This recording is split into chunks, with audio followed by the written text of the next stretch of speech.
Hello friends, আশা করছি সবাই ভালো আছেন। রজনীর টেস্টি কিচেনে সবাইকে স্বাগত। আজকে বানিয়ে দেখাবো ঘরোয়া পদ্ধতিতে চাউমিনের রেসিপি। ছোটবেলায় মা ও দিদুনরা যেভাবে ঘরোয়া পদ্ধতিতে চাউমিন বানিয়ে দিতেন স্কুলের টিফিন বক্সে বা জলখাবারে, সেই ঘরোয়া পদ্ধতিতে চাউমিনের রেসিপিটা আপনাদের কাছে শেয়ার করেছি।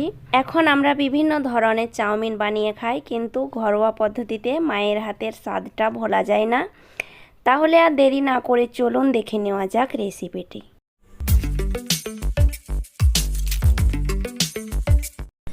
প্রথমে চাউমিন বানানোর জন্য আমি এখানে বড় কাপের 1 কাপ পরিমাণে জল নিয়েছি। আর চাউমিন সেদ্ধ করে নিতে জলের পরিমাণটা একটু বেশি দেওয়ার চেষ্টা করবেন, বেশি দিয়ে চাউমিনটাকে সেদ্ধ করে নেবেন। আর জলের মধ্যে আমি দিয়ে দিলাম ছোটো চামচের 1 চামচ লবণ আর 1 চামচ মতো রান্নার রেগুলার সয়াবিন তেল। তেলটা অবশ্যই অ্যাড করবেন, কেননা তেলটা অ্যাড করলে চাউমিনটা ঝরঝরে হয়, একটার গায়ে আর একটা লেগে যায় না। আমি এখানে 250 গ্রাম মতো চাউমিন নিয়েছি। চাউমিনটা অনেকটাই বড় আছে, তাই আমি অর্ধেক করে নিলাম। অর্ধেকের বেশি আর ছোট করব না, কেননা চাউমিনটা একটু বড় বড়ই ভালো লাগে খেতে। আমি কড়াইয়ের মধ্যে দিয়ে দিলাম সেদ্ধ হতে। 4-5 মিনিট মতো সেদ্ধ করে নেব। একটু নাড়াচাড়া করে জলের মধ্যে ডুবিয়ে দিচ্ছি। জলের মধ্যে যেন ভালোভাবে ডুবে থাকে সেই পরিমাণ জল অ্যাড করতে হবে। আঁচটাকে লো টু মিডিয়ামে রেখে আমি চাউমিনটাকে সেদ্ধ করে নেব। এই রেসিপিটা ভালো লেগে থাকলে একটা লাইক করবেন আর চ্যানেলটাকে সাবস্ক্রাইব করার অনুরোধ রইল। আমার চ্যানেলে যেসব বন্ধু নতুন অ্যাড করেছেন তারা অবশ্যই চ্যানেলটাকে সাবস্ক্রাইব করে দেবেন। পাশে থাকা বেল আইকনটি প্রেস করবেন, আপনাদের কাছে পৌঁছে যাবে নতুন নতুন রেসিপিগুলো। আবারও আমি নাড়াচাড়া করে দিলাম চাউমিনটাকে। আরও কিছুক্ষণ মতো সেদ্ধ করে নেব। কিছুক্ষণ পর আবারও আমি খুন্তি দিয়ে একটু চেক করে নিচ্ছি ভালোভাবে সেদ্ধ হয়েছে কিনা। আর কাছ থেকে দেখাচ্ছি, দেখুন অনেকটাই সেদ্ধ হয়ে গেছে, বোঝাই যাচ্ছে। জলটাও অনেকটা টেনে নিয়েছে। আমি খুন্তি দিয়ে একটু দেখাচ্ছি কাছ থেকে, দেখুন আঙুল দিয়ে চাপ দিলে বোঝা যাবে কেটে যাচ্ছে। এই পর্যায়ে বুঝে নিতে হবে চাউমিনটা ভালোভাবে সেদ্ধ হয়ে গেছে। আমি একটা ছাঁকনির মধ্যে ছেঁকে নিচ্ছি। আর চাউমিনটাকে ছেঁকে নেওয়ার পরে ঠান্ডা একটু উপরে জল দেওয়ার চেষ্টা করবেন। আর জলটা দেওয়ার কারণ হচ্ছে চাউমিনটা ঝরঝরে থাকবে, একটার গায়ে আর একটা লেগে যাবে না। আমি কিছুক্ষণ জলটা ভালোভাবে ঝরিয়ে নেব। এরপর একটা কড়াইয়ের মধ্যে দিয়ে দিচ্ছি 5 টেবিল চামচ সরষের তেল। তেলটাকে ভালোভাবে গরম করে নিতে হবে। তেলটা ভালোভাবে গরম হওয়ার পরে দিয়ে দিলাম একটা আলু কুচি করে, আর একটা ছোট সাইজের গাজরকে কুচি করে নিয়েছি। হাতের কাছে গাজরটা না থাকলে আপনারা বাদ দিয়ে দেবেন, শুধু আলু দিয়েই চাউমিনটা বানিয়ে নিতে পারেন। কিছুক্ষণ আলু আর গাজরটাকে আমি ভেজে নেব ভালোভাবে। আর আঁচটাকে আমি এই পর্যায়ে লো টু মিডিয়ামে রেখে চাউমিনটাকে বানিয়ে নিচ্ছি। আলুটা বেশ ভাজা ভাজা হয়ে গেছে।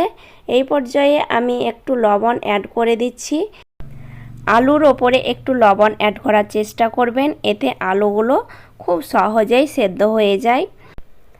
আলু আর গাজরটাকে কিছুক্ষণ ভেজে নেওয়ার পরে দিয়ে দিলাম একটা পেঁয়াজ কুচি করে আর 3 থেকে 4টা কাঁচা লঙ্কা কুচি করে। ঝালটা আপনারা কম বেশি করে নেবেন, বাচ্চারা খেলে ঝালের পরিমাণটা একটু কম দেওয়ার চেষ্টা করবেন। আর চাউমিনের মধ্যে অ্যাড করে দিচ্ছি 7 থেকে 8টা রসুন কুচি করে। মা ও দিদুনরা ছোটোবেলায় চাউমিন বানিয়ে দিলে রসুন থেঁতো করে অ্যাড করে দিতেন, এতে বলে ফ্লেভারটা খুব সুন্দর আসে চাউমিনের মধ্যে। আর অ্যাড করে দিচ্ছি আধা চামচ মতো হলুদ গুঁড়ো।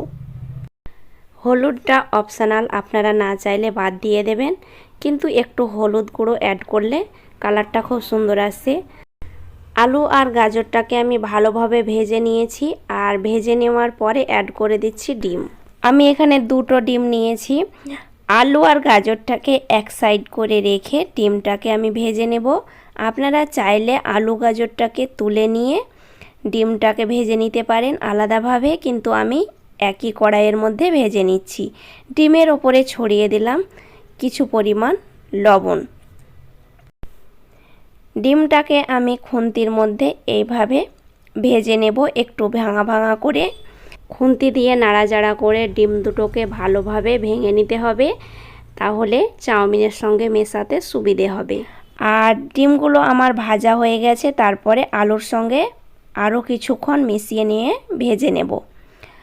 আলুর সঙ্গে ডিমটাকে ভালোভাবে ভেজে নেওয়ার পরে ডিম ও আলুর ওপরে অ্যাড করে দিচ্ছি 1/4 চা চামচ গোলমরিচ গুঁড়ো।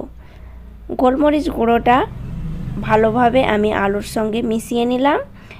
এরপরে আমি অ্যাড করে দেব চাউমিন। সম্পূর্ণভাবে ভাজা হয়ে গেছে আলু আর ডিমটা, আর কিছুক্ষণ ভালোভাবে ভেজে নেওয়ার চেষ্টা করবেন, ডিমের গ্যাসটা যেন চলে যায়। এরপর আমি ডিম ও আলুর মধ্যে চাউমিনটা অ্যাড করে দিচ্ছি। চাউমিন থেকে সম্পূর্ণ জলটা ঝরে গেছে আর ঝরঝরে হয়ে গেছে। চাউমিনটাকে আমি ভালোভাবে নাড়াচাড়া করে মিশিয়ে নেব। আর মেশানোর জন্য আমি দুটো খুন্তি ব্যবহার করছি।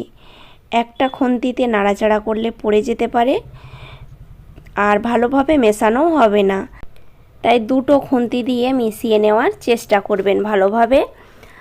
আর চাউমিনটা অনেক বড় থাকে, তাই একটু মেশাতে অসুবিধে হয়।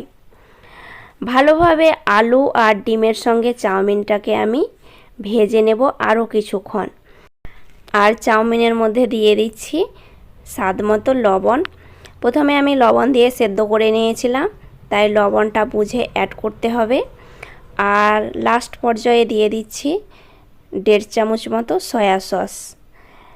সয়া সসটাকে ভালোভাবে চাউমিনের সঙ্গে মিশিয়ে নিতে হবে।